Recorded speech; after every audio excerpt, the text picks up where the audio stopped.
All right, welcome to another BuzzBeat episode. This is Richie, and we are glad you guys are joining us today. We are back for episode 2 of the Standout Skills series with 3 new players to look at. If you missed episode 1, we chatted about LaMelo, Trey Mann, and Davis Bertans. As we get into this, if you would like early access to these episodes, if you would like no ads on this episodes, look into BuzzBeat Plus. We have a deal going on. Normally it's $35 a year, but if you click the link in the episode notes, you get 75% off an annual subscription. So that'll be $875 for a full season of ad-free episodes and premium content. I don't think there'll be another deal like this, but you do need to redeem that by May 15th. And the link will be in the episode notes. But if you want to do it right now, it's buzzbeat.substack.com/BB75. I will be joined by Darian and Brian again today for episode 2 of this Standout Skills series. How's it going, guys? Going good. Yeah, I'm excited to talk about, Micić and all the wonderful things he does well. Yep. This is an interesting one of guys we're going to highlight, and been enjoying the playoffs, but it's been fun, I think, to sort of take stock of where the Hornets have been the last couple of weeks, going back through some numbers and some film. Yeah, I think I'm like a little encouraged heading into the offseason. Still no coach for the Hornets. Thought maybe there was a chance by the time we recorded this one, we might have there might be some news to report in terms of that, but no dice at the moment as far as that goes. Although I guess we should mention it does seem like the Hornets are down to Charles Lee, an assistant coach with the Boston Celtics, also with the Milwaukee Bucks, who played college basketball at Bucknell. Young coach with lots of experience for 2 good Eastern Conference teams. And then JJ Redick, former Duke star, played in the NBA, and now a podcaster like us. A podcaster like us. So we should be receiving a call any minute now. Our colleague JJ Redick is a finalist for the Hornets position, which is it's interesting. I have some thoughts on it. We can maybe table those until a final decision has been made. But yeah, looking forward to talking Micić, Richards, and Mark Williams with you guys. Grant Williams. Oh, okay, Grant Williams. Okay, cool, perfect. Sorry, were you prepared for Mark Williams? I can be fine with either one's fine. Oh gosh, sorry. I guess I just said Williams, and I wasn't even thinking about 2 Williams on the team. Okay, well, we will start in that order: Micić, then Richards, then Grant Williams. So we'll start with Micić real quick. He averaged 10.8 points, 6.2 rebounds, and 2.1 rebounds in his 30 games with the Hornets. He shot 53% on twos, 29% on threes, and 84% from the free throw line. So when he came over to Charlotte, that first game against Memphis, I think it was one of his better ones, and I think fans started to gravitate toward him and his style of play. And, just seeing him in a different, more increased role over here in Charlotte, we saw that. He's a very deceptive, creative player, the way that he can pass the ball, get others involved. He has all the skills of your prototypical point guard, and he sets the table for others. Now, he's not awesome defensively, and that is certainly something that we have to look at, but you should feel somewhat comfortable, I would say, with him being your backup point guard next season. I think we're going into next season with a better idea of our backup point guard situation than the previous 3 or 4 seasons. Obviously, Dennis Smith Jr. turned out to be pretty good as well, but I like his ability to drive. I like his ability to get downhill and use that ability to draw in defenders and make those passes out to teammates. He's going to create quality looks for guys, whether that's in the dunker spot, whether that's out on the perimeter. And he doesn't seem to be affected all that much by contact when he does get into the paint. So, Darian, before we kind of talk about his one standout skill, what are your quick thoughts on Micić? Yeah, I think he's probably going to be the backup point guard of the future, at least foreseeable future. I have been an advocate of saying that I'm all for the Hornets maybe ignoring maybe some more important needs to get a really, really good backup point guard, just because of the fact that we do know LaMelo Ball is coming off an injury. We don't know if he'll get injured again, and we don't know what that timetable is going to look like as far as him, kind of coming back as well. Because we know there's going to be some bumpy games, between the beginning of next season and towards probably the middle of the season. Melo just trying to get his basketball legs back. But if we're going to run with Micić, I don't think it's a problem. I'd rather that than what the Hornets have been doing the last couple of years. Like you said, it worked out with Dennis Smith Jr. as far as grabbing him at the last second and then him being able to kind of be exactly what we needed. It really wasn't maybe quite the backup point guard you were really looking for with that kind of team. But like I said, he ended up being something more of what we needed as far as from the defensive end. And then this year, they just didn't do a good job at all. Really just trying to pencil in Frank Ntilikina there. And so I really didn't like that. So I forgot about him. And don't Ish Smith, Teo Maledon. Maledon. I was like literally watching Brandon Miller clips earlier today, and I saw there was one from a November game, and I was like, oh my God, Teo Maledon in the flesh. And they tried to do it like the day, maybe like 2 weeks before. Then Frank Ntilikina got hurt. They didn't even try to address it then. So I feel like Micić is by far better than what we've had in the past, maybe outside of Dennis Smith Jr., if you want to compare like what was needed compared to what we got. But I think it could be a little better, but I'm fine with Micić. If we go into the next season with Micić, but address other areas, I'll have no qualms about it. Yeah, I think going into next season, I'm fine, especially because like I like Vasa. Like I think he's good. In having he and Trey Mann still around. Like I'm cool with both those guys going in kind of as like quasi combo guards, quasi backup ones. Like I don't mind that. Both those guys can play off the ball. Both those guys can initiate pick and roll. Both coming over in that midseason trade from Oklahoma City. So like given the fact that like for me, again, I would be thinking about the 24-25 season as sort of like another building block period for the Hornets. I'd still be trying to like retain my 2025 first round pick, which is lottery protected to San Antonio right now. And I would still be aiming to try to get a very high draft pick for next year. So with that in mind, like I would be very like, I'm cool with sort of like bringing those guys back, seeing Trey Mann for a full season, seeing Micić for a full season, letting those guys, occasionally start when the opportunities are there, depending on how the roster is built out.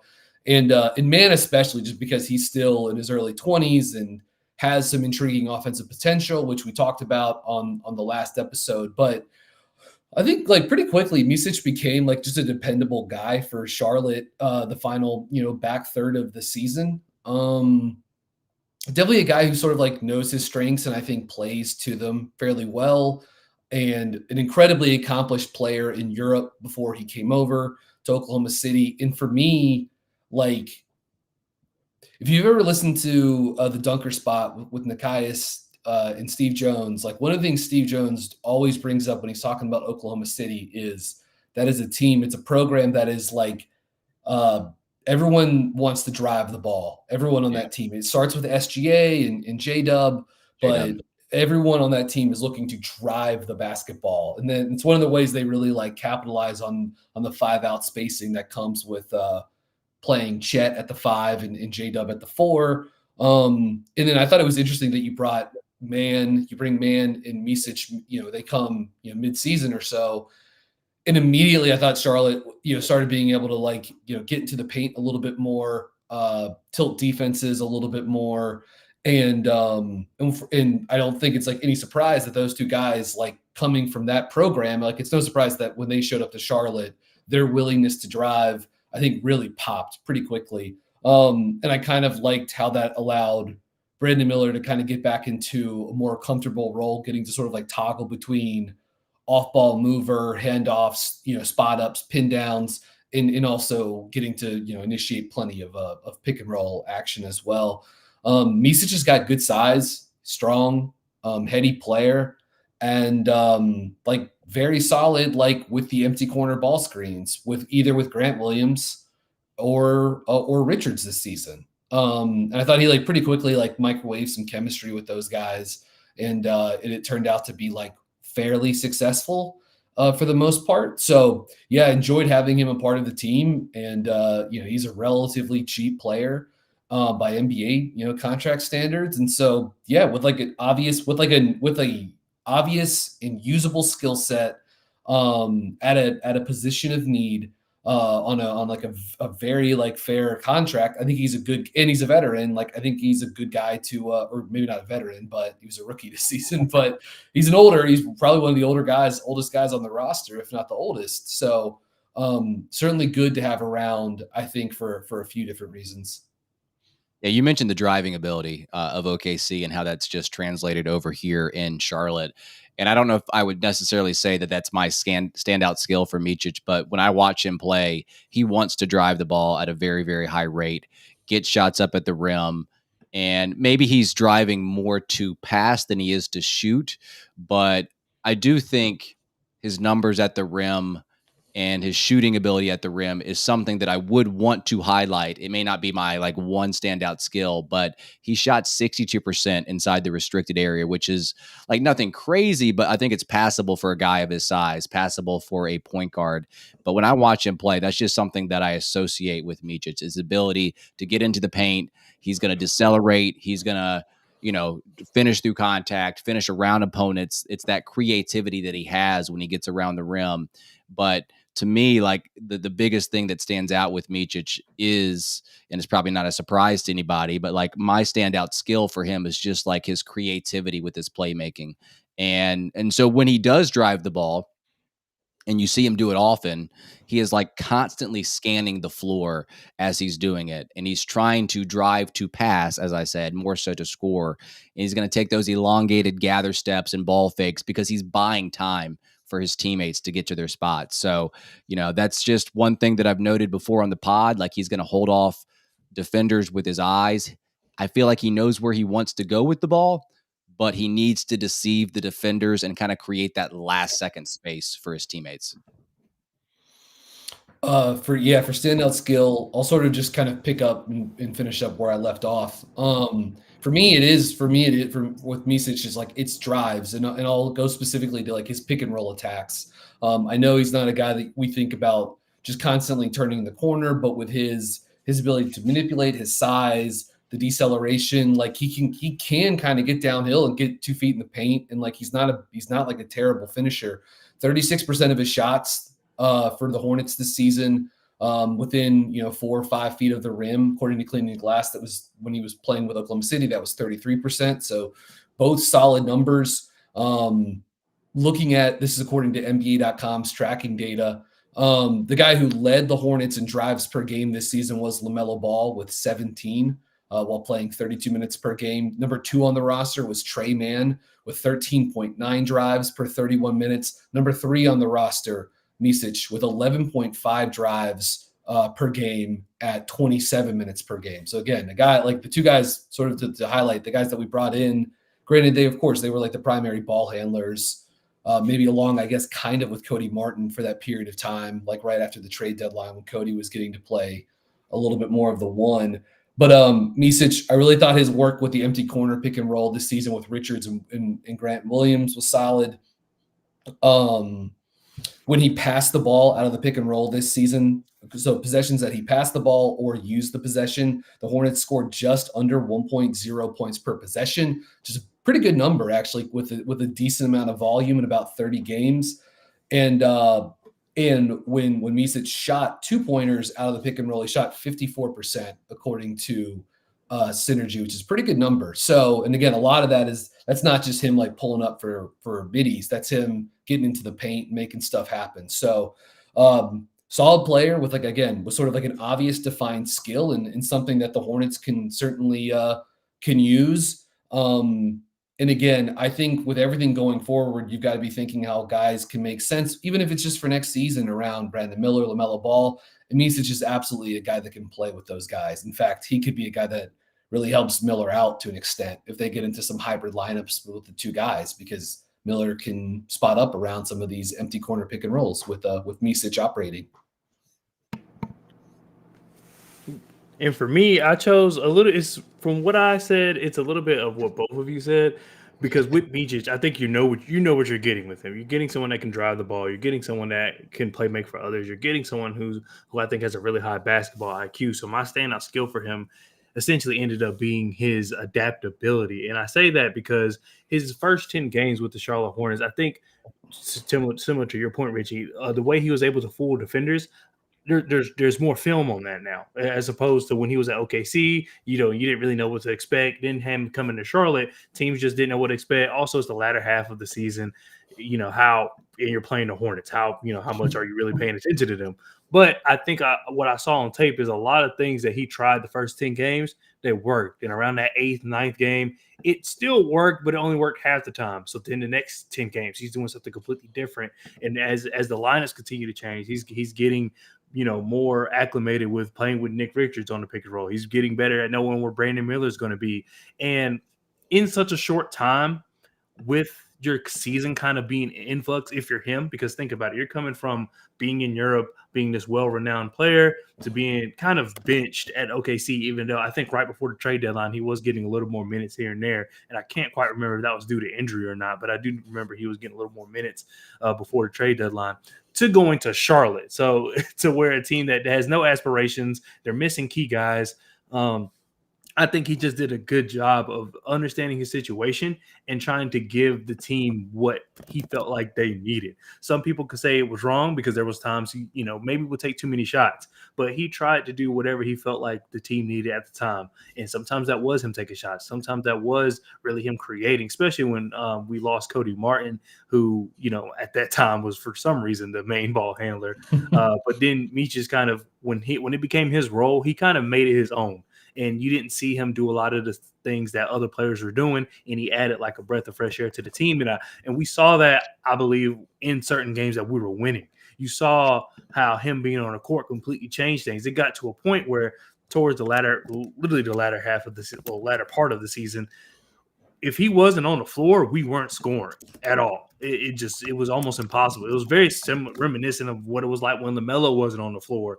We weren't scoring. Now, it was a little different because LaMelo was scoring and he was being able to play make for others. But with Micić not on the floor, we were just not moving the ball at all. So I think that he's been able to find a way to make himself valuable. And I wish I could find the quotables on it, but there was plenty of times after games he would say things like that. I'm trying to make myself valuable to the team. I'm trying to make myself a valuable player in the NBA. I need to learn, the difference between playing in Europe and playing in NBA. Doing it in such a short amount of time with the team around you, with the coach around you, with everybody in your environment, knowing that like this kind of doesn't matter. I think he still kind of perfected his game going forward, along with the players that he had. So I'm very interested, hopefully we do keep him. I don't know how much roster changeover is going to be in this offseason. I don't think it's going to be that much, but if we do keep him, I'm really interested to see how that'll play out next year, because he's going to have hopefully a little more stable lineup, even if we do not necessarily make the playoffs. Hopefully, my thing is, I just hope that the lineup is stable more than anything. We don't make the playoffs, that's a different conversation, but if we could just have the same guys on the floor, at least for a majority of the season, I think I'll take that as a win based on what we've had in the past. Yeah, it's a good word, adaptability, to describe Micić. You could describe him, as creative, versatile, quality, passing, efficient. Like, it all applies to that guy. So I do like that standout skill. It's not something that's like always tangible, but I do like that. Let's get on to the next player, Nick Richards. He started a career high 51 games with Mark Williams, missing a huge chunk of games this season, which was a disappointment. Richards averaged 9.7 points, 1.1 blocks, 5.5 defensive rebounds, 2.5 offensive rebounds. And you basically know what you're getting with Richards. There's nothing really that surprises you on a night-to-night basis with him. And it's actually kind of hard to see real room for improvement, like, going forward with this guy. Like, I don't even know where I would even start. Like, that he's a pick and roll big. That he can block shots. Like, maybe you wish he could maybe be more of a playmaker out of the short roll, or kind of extend his range a little bit on his shot. But I honestly don't see that happening, which may be fine for a backup big, a third big. But when he's out there, he's got to be very solid in the things that he does do well. And you can't afford him, though, to really be starting these 51 games that he did start this year. Darian, I know that you aren't the biggest fan of Nick Richards, but give me some of your positives. I guess you can kind of sprinkle in your negatives as well. But thoughts on Richards as we talk about him. So my biggest thing with Nick Richards is I feel like he has all the physical tools to be better than what he is, and he just doesn't use it. I don't know if he's afraid to use it. One thing that's really difficult to tell at this team is we don't know what they're being told, what they can do, can't do, especially in his situation where he is someone that's supposed to come off the bench and now he's starting. So are they telling him not to do too much? Or I don't know what the case is, but I do feel like that's my biggest gripe with him. But my positive will be I felt like he slightly got better with that this year of being able to use his size, understanding, dude, you're 7 feet tall. You're one of I confuse a lot of people on social media with this. Is I have my gripes about him, but I say he's one of the better backup bigs in the league, which I still think is true. I think he's on that higher plane. He's not necessarily the best, but I think he's better than above average. But I still have my gripes because I feel like he's just not using his size the way he should be. I think he's soft. I think he doesn't have any hands at all. But I think this year he got a lot better at it. When we were really struggling with the 5 out early on in the season, he did a better job than Mark Williams, I felt like, trying to at least guard those guys that were out there on the perimeter. I mean, as you saw, we still end up having to go with, once we got Grant Williams, that really opened it up for us. But I think Nick Richards did a better job because I feel like he's a little more nimble than Mark Williams is.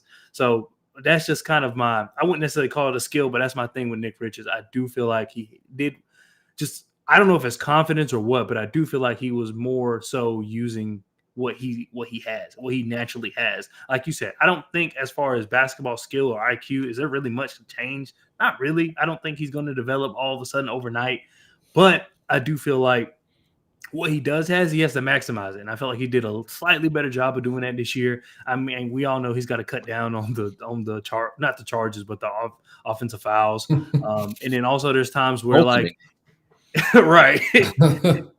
And then you will look down, and there's times where you'll watch the game and you're not really paying attention. And then when you go back and look at the stats, you're like, why does Miles Bridges have 14 rebounds and Nick Richards has 3? Nick Richards played 30 minutes. So it's just things like that kind of you just want more from him. Some nights we get it, some nights we don't. Some people are stuck on the 20 games, but he'll have games where he has like 10 and 15 or 12 and 15, maybe even 15 and 15. But it's just not often enough for me, especially considering he's our main key big body. It's just that it just feels like though we're not getting that from him. But that is my positive. I don't really have many, but that my one positive would be that I did feel like he just got more confident in just his basketball ability and his natural physical gifts. Because I do think he's physically gifted. It's just he's got to unleash that. Yeah, he has a discrete set of skills that are very useful at that position, right? As like a screen roll 5. That can offensive rebound some, can occasionally at times be destructive defensively at the rim. I wouldn't say that's like a strength of his or something he does constantly, but he has moments where he can like really control the paint. He's not like a statue guarding pick and roll. They've tried different stuff with him. Usually he's in drop, but they brought him up to the level at times as well when they're trying to, force the ball out against certain matchups. That's something we've seen with him before. He's got like kind of enough mobility to sort of pull that off. He just got forced into a larger role this season than anyone was expecting because Mark Williams gets hurt and only plays, 19 games or whatever. So saw a lot of Richards this season. When he first came into the league, I mean, his skill set is no different than what it was when he first entered the league. He just started doing everything like 10% better. And like that could be the difference between being the 6th or 7th big guy on a roster or the 3rd center and a backup center. The Hornets get him on a pretty good extension. And I think he's a totally useful player to have in a rotation because of that set of skills, the pick and roll, the offensive rebounds, and the fact that like he gives you some mobility guarding pick and roll. This season on rolls to the basket out of the pick and roll, Richards shot 67%, scored 1.37 points per possession. It's a pretty good number. honestly. Gets a lot of offensive rebounds. His offensive rebound rate went down a little bit this season from a year ago, but still close to 11%. It's pretty good. And he can score on putbacks too. Yeah. If his hands were like a little bit better, I think both of y'all touched on this already, and someone in the comments mentioned it too.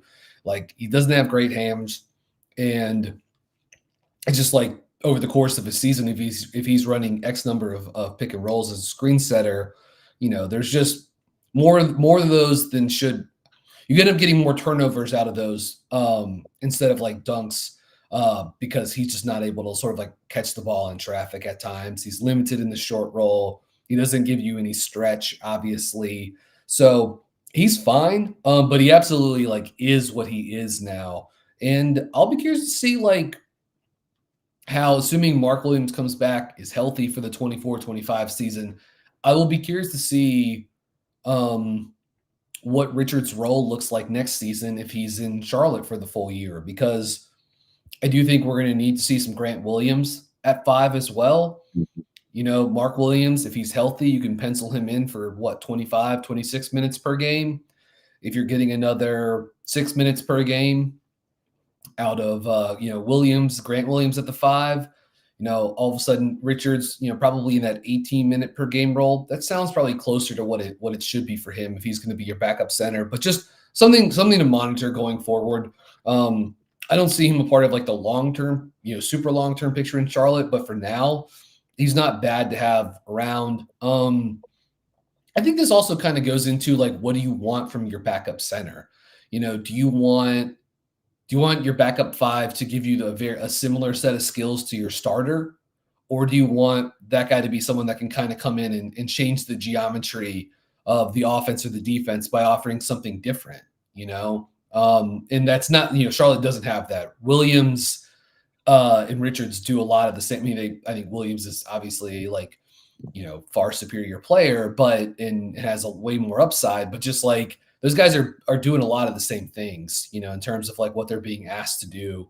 So I don't know if there was ever a time that Charlotte wanted to sort of like look a little bit different in the center room, then Richards is a guy that would become, expendable pretty quickly. It will also be interesting to see whichever coach comes in next, like how much they want to use, and we can talk more about Williams in a second, but just how much they want to use, go small at the 5 versus, Clifford, while his hands were tied because there were so many injuries the last couple of seasons, like a guy that really wanted to have a like traditional 5 on the court as much as possible. So I think that's something to keep in mind going forward. And if I had to just highlight like one, superior skill for Richards, I'll say the offensive rebounding. You could highlight the pick and roll stuff, but I just don't think he gives you quite enough on the short roll. He's a little unreliable with his hands, so I don't want to highlight that. So I'll go him being sort of like a pretty industrious offensive rebounder. That was the exact same standout skill that I had. It's not a sexy standout skill, but it's something that is needed, offensive rebounding. And just because of where he plays with the rolling and being around the rim a ton, he's going to be involved in those offensive rebounds. And I feel like, even though, Darian, you say he's soft, I feel like he does get some contested rebounds on occasion, and just having to be in the vicinity of others and trying to outmuscle them. And he's a guy that also doesn't lose advantage on those offensive boards. He puts those back up for points. He actually had 130 putback points, which was 12th most in the NBA. So he's very active, very effective when it comes to that. And actually, one of the reasons why, when we had a preseason podcast about who we'd give the Hustle Award to, I know that I think you and Spencer, Brian, gave it to Cody Martin, which, that's the first guy that kind of stood out to me. But I did mention Nick Richards just because of his ability to get on the offensive glass and, put the ball back up for extra points. So, Darian, was your standout skill just the confidence? Was that your standout skill? Yeah, if you want to say, I mean, really, I was kind of leaning towards strength, but just his ability, like similar to what you said. He's I think 2 years ago, maybe if I'm not mistaken, he was one of the best offensive rebounders in the league, whether starter or not starter, it didn't matter. So of course he has that ability, and he has the strength. It's just a matter of when he kind of chooses when and when not to use it. There's times where he's getting out muscled by guys who shouldn't out muscle him. I really wish I could remember the game, but there was a game kind of like really at close to the end of the season where I think it was against the Cavs, but not the last game against the Cavs, but the game before where Jared Allen was giving him a tough time. Grant Williams came in and just didn't have any issues with Jared Allen at all. So it's just like a pick and choose for Nick Richards. And I mean, there could be other reasons to that, but I would say strength, and you can kind of pair that with offensive rebounds as well, because I do highlight his ability. He's a really good offensive rebounder, and for a team like this that has not been the best shooting team in the last couple of years, it really shows. Yeah. And he was if I'm not mistaken, during the trade deadline, a lot of teams were interested in him, not necessarily willing to give up their, everything, but a lot of teams called Charlotte and was looking for what he can offer. Well, we talked about that around the deadline. Like, I think Oklahoma City is a team that was actually, linked to potentially, at least, I don't know if Sam Presti called Mitch Kupchak, but that was at least one that got like floated around as a name. I kind of thought, I think if the way that we discussed this at the time with Spencer Ritchie was like, it didn't really make sense for them to trade Richards just because of his salary number, and like he was actually going to bring. So just like, to me, some of the Richards like trade murmurs, which I think a lot of them were sort of like basketball Twitter generated. I think a lot of that was just like people looking at a team with the Hornets who were sellers, looking at teams that obviously had like a seat or seemingly had a need at backup center. Oklahoma City, maybe they did. I mean, they seem to be doing pretty well with the other Jalen Williams as their backup center. But so to me, that one never made like a ton. Like, Richards as a trade guy never made a lot of sense because it was sort of unclear like what you were going to get in return for him. But we'll see if that continues into next season. And like, I could see with all of the guys we're discussing in this episode, I could see all of them potentially being guys that get, flipped, whether it's in one-off deals or guys are getting packaged together next season for Charlotte. All right, let's get on to Grant Williams. Played in 29 games here in Charlotte, and I think he's relishing his time to play in front of this hometown team. With the Hornets, he averaged 13.9 points, 5.1 rebounds, and 3.2 assists on 60.5% shooting on twos and 37.3% shooting on threes. I think for this specific episode or this specific conversation, it's hard to pinpoint a standout skill for Grant Williams, which I think is both maybe a bad thing, but I think it actually is a good thing with the way that he plays. He does a lot of the little things right, BG. So I'll let you lead off on Grant Williams. Yeah, really enjoyed his time in Charlotte this year, and I think for him, it would have been interesting to see if Dallas hadn't found any takers, for him, if they could have, eventually, like, he could have, with a full season, more runway to work with, maybe he would have found a role. But I liked having him in Charlotte and him working as more than just a spacer. The Hornets put the ball in his hands a lot. They let him, initiate offense from the high post. They let him work as a screener and short roll playmaker. So it was kind of good for him to, I think, kind of get back to showing his full array of skills, not sort of just being, pigeonholed into being a spacer around, Luka and Kyrie spread pick and roll. So I like that for him. I was curious for a guy like Grant Williams, who spent his entire career before the season playing with the Celtics. They've been an amazing team throughout that stretch. His role has sort of like fluctuated, but when they went to the finals a couple of years ago, like, he was a really important player for that team that season. And I was a little curious to see how it would go with his role shifting from going from like elite team with title aspirations to a bad team that's, angling for a good lottery pick. And he came in and, like, I thought the leadership was good. I thought the toughness was good. The physicality, he got into it with, Draymond Green, showed some fight for the Hornets throughout the season. I just think, like, that's kind of a good guy to have around. I'm kind of excited to see what he does in this role for the Hornets. Like, I think there's a chance that, like, he could be a very useful player for them in the front court room for the next few years going forward.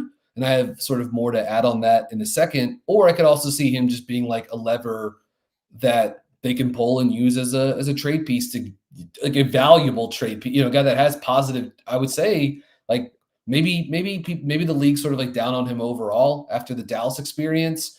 But my guess would be he still has positive trade value. But more importantly for Charlotte, like in the now, is that like he's a very useful player. He's a two-way player.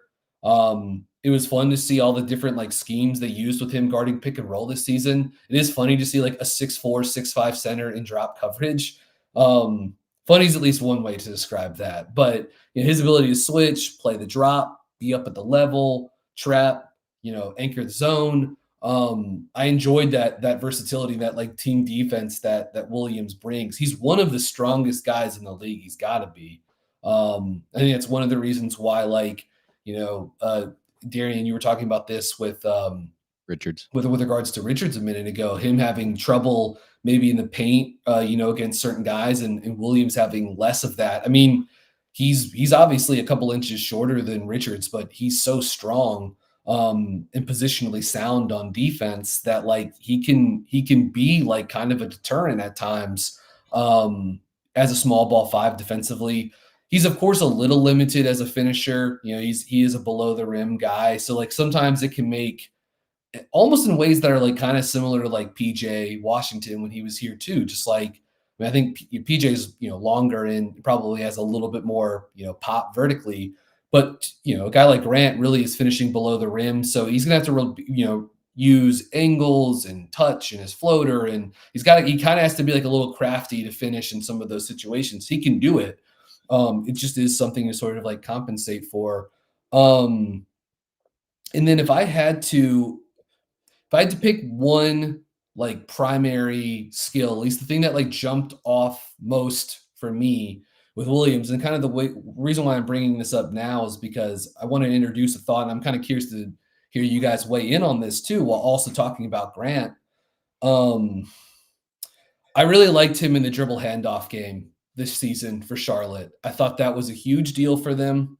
I thought he helped unlock Micić, Seth Curry at times, Davis Bertans at times. How many times did Bertans, get to sprint into an open three coming off of Williams' handoff? You saw the Hornets go to a lot of, that elbow corner action where they throw it to Williams in the high post. Then they run, a down screen for a player in the strong side corner. That guy can either come off that screen into like, Chicago zoom action with Williams. You saw Miller do this a lot. Or they can run a split cut out of that and then have that player go back door instead of coming up off the handoff. And I thought Williams and Miller had good chemistry doing that stuff this season. And so the thought I had was that like long term for a guy like Miller, who I think we all agree is, certainly like a big piece for Charlotte going forward, and a guy that can self-create his own offense and can do a lot of different things. But I think Miller's such a good off-ball mover at this time. He's good coming off handoffs, pin downs, cutter. I think it's whether it's Grant Williams or it's someone else, I think it's important for Charlotte to going forward have someone in the front court room. I think LaMelo can benefit from this as well. But specifically to Miller, having a guy that like works as like a front court hub for Miller to play off of is like a big, I think that's actually important for Charlotte to incorporate. And I'm like glad that they have it now with Williams, but I would say like, if he can be the guy going forward, it may be him. But I think if there's even something beyond this, they need to be thinking about that, because I think that's a really big piece for sort of like unlocking Miller. I don't think it's a surprise, by the way, that like, you go to Grant Williams' page on you go to the assist combo page on pbpstats.com. Grant Williams played for two teams this season. Who did he assist the most this year? Brandon Miller. 21 assists to Brandon Miller. And I'm sure plenty of those were just little like handoff actions, the Miller came off and shot a three or curled and shot a two. So I think like for me, it's the dribble handoff playmaking and the way he can help get guys open by being strong, by being skilled, handling the basketball. And he can short roll, he can short roll into space and be a passing outlet in those situations too. But I just think it's the fact that like he's a willing screener, he's strong, he can pass from the high post too. So my standout skill for him would be the dribble handoff playmaking of Williams. And like if I had to like narrow it even more, I would say like what that means for a guy like Brandon Miller and his skill set moving forward for Charlotte. Yeah, I can speak on that before I give my standout skill and let Darian speak too about Grant Williams and the way that he can unlock some things for Brandon Miller. I think with the fact that you can play him as an undersized 5 on both ends of the court because of his strength, because he doesn't give up ground on these bigger guys, he can box out, he can snag rebounds better than almost anyone his size in the NBA. And he's such a versatile player that it puts pressure on the defense to come out and guard him. So when you talk about that, Brian, in terms of the DHO game, the 5 that is guarding him is going to have to come out and guard him. He's such a good passer. He can work the elbow. I also think he's a good passer out of the post as well. So if you have his back to the basket, you've got Brandon Miller coming off a wiper screen. You can make that pass out to him and kind of use that advantage as well. So I do think that Grant Williams, that inside out or that outside in game, however you want to really describe it, because he can shoot the 3. He can play out of the post in terms of more so like the playmaking aspect. But yeah, I would agree, Brian, that his combination with Brandon Miller is very interesting.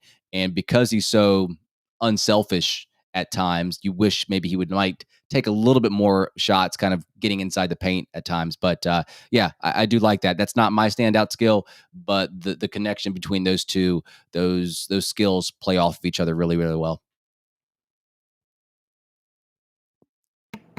Oh, do we want me to go for my skill? Yeah, go Okay, ahead, so Terry.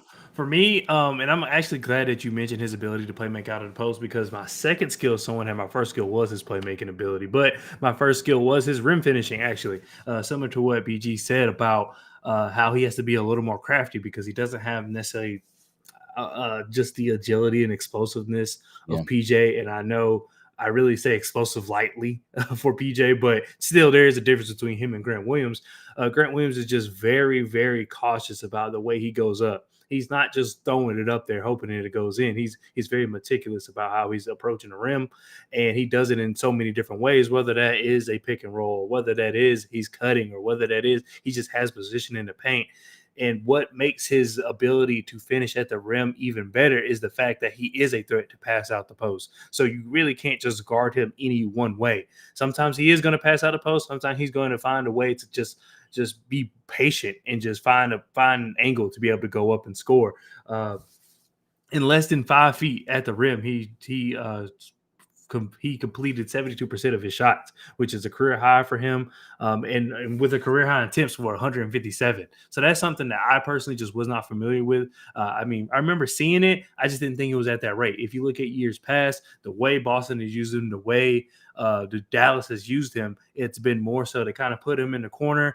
And honestly, we think about those teams, they're somewhat kind of similar because you have 2 guys who handle the ball a majority of the time with Kyrie and Luka, and then Jaylen Brown and Jason Tatum. So it made sense why he was kind of in the corner. Now, will that change when LaMelo gets here and then we see more Brandon Miller handling the ball and then you have, Micić, as we talked about, Trey Mann? I don't know. But if they continue to use Grant, that's one thing I hope our next coach does is see that how Steve Clifford used him and continue to use him that same way, because just as versatile he is on defense, he's just as, if not more versatile on offense. And yeah, it doesn't always equal points, which luckily for Charlotte, it did, him averaging almost 14 points a game.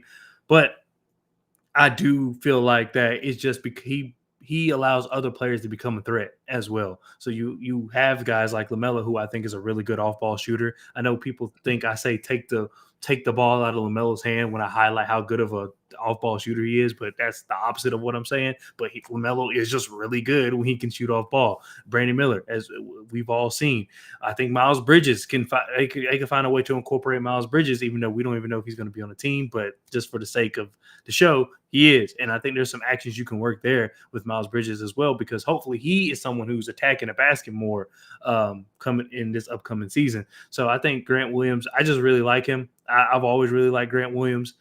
So I was excited when he came to Charlotte. When people were talking about that he just wasn't a good player, I was confused. Because those are the type of players I like. The guys who really enhance their team. They don't have to do too much. Not defensively, he's not the same, but it reminded me of Joakim Noah, how he was also just kind of very much in the same way, just able to make those guys better on both ends of the ball. Like I said, not to the same way, because Joakim Noah was a defensive player of the year, but just you look at his stats, you're not going to see how impactful he really is. And that's kind of what I'm getting from Grant Williams.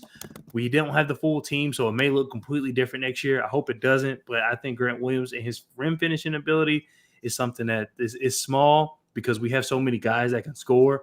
But you add that, like I said, to his ability to also just be able to pass out the post. I think it just highlights his game. It really takes it to another level, because you never know what you're going to get with him. You guys both went offense, but I'm going to go defense for my standout skill. I think that end of the court, and maybe it's not something that's like quantifiable, but I think it's kind of like what you were speaking to, Darian, like the defensive accountability and getting guys to play maybe better than their abilities. And he's a guy that you see this with like on a night-to-night basis on the defensive end when he goes one-on-one against some of the better players. And I don't even think he's like a steals guy. Like, I don't even think he's a guy that like creates a ton of events on the defensive end, but you feel comfortable with placing him on the opposing team's best shot creator, and you're going to live with it. You can match up one-on-one with a variety of different players with that guy, and you know he's talking on defense. You know he's making sure everyone is in the correct spots. You know that he's pumping up his teammates on the sidelines to do better and making sure that they're, doing their best on the defensive end. And you see it when he stands up for his teammates when opponents kind of get under their skin, and he brings that vocal leadership that is just shown throughout so many examples on the court. And I think that's something that is sorely missed with this locker room. So, it's not really tangible, but like the defensive accountability with Grant Williams, he leads by example. He leads by his voice. So that's where I'm going to go. Brian, any final thoughts on Grant Williams? Just to quickly add a little bit of context, this is via NBA's player tracking data. With the Hornets this season, Williams averaged 48 touches per game, 32 front court touches per game, and had the ball in terms of time of possession, 1.7 minutes. With Dallas this year, granted in only 26 minutes per game, about 4 fewer, only 31 and a half touches per game, under fewer than 18 front court touches per game, time of possession 0.9. So again, he was used differently. Steve Clifford gave him some opportunities. I think he took advantage of them. And he's a guy that I'm really glad that Charlotte has going forward, because he can help them next season. He makes sense with their best young players. I'm curious to see, depending on maybe on what happens with Bridges, maybe Grant Williams ends up becoming the starting 4 next season for them. And it's LaMelo, Miller, Grant and Mark Williams, and then whomever else, whether it's, another guard or something like that. Or if you're using Williams and he's coming off the bench, playing a bunch of minutes, closing games for you, and sort of spending time backing up at the 4 and 5. I'm curious to see what his role will be next season. But certainly a good guy to have. And I'm very interested to see how the relationship, the partnership, the chemistry, the synergy develops between Grant Williams and Brandon Miller. I'm really interested in that. But I like the fact that he complements all of the key pieces that are in the key young guys for Charlotte: LaMelo, Miller, and Mark Williams. He fits. It makes sense with all of those guys. And honestly, if I were in the building for Charlotte, I would be telling Nick Smith Jr. to try to get on the same page with this guy as much as humanly possible, because Smith has the ability to, he's kind of one of those sort of he's kind of an off-ball mover type too, and a guy that can do some stuff, but you probably want him to get a screen before he's getting into the action. And so he's a guy that maybe he has the ability to kind of figure out a little bit of chemistry in the half-court offense with Grant Williams too. So good guy to have around, and I'm glad he's 3 more years under contract with Charlotte. It's a really nice it's a nice player for Charlotte to have, and who knows, maybe depending on how things shake out, could also be a trade chip for them down the line too. All right, just to recap episode 2, we looked at Micić. I said creative playmaking. BG talked about his driving ability. Darian talked about his adaptability. Richards, we kind of all fell into the same category of the offensive rebounding. And then Grant Williams here, I talked about his defensive accountability. BG talked about his DHO playmaking, and Darian talked about his rim finishing. So thanks to all those that joined on the live video version, or to a lot of you guys that are listening via the audio version. We will continue this Standout Skills series with maybe one or two more episodes with some of the guys that played some heavy minutes. I think that's why I forgot, Brian, about Mark Williams, just because he did not play heavy minutes. So it kind of slipped my mind. So when I said Williams, I just thought that was like fresh on your mind, and we were thinking the same wavelength, but obviously not. Maybe we'll get to him. Maybe we won't. But also, too, just kind of be on standby for a potential new coach, and we'll talk about our reaction to that. So for Darian, for BG, I'm Richie. Take care.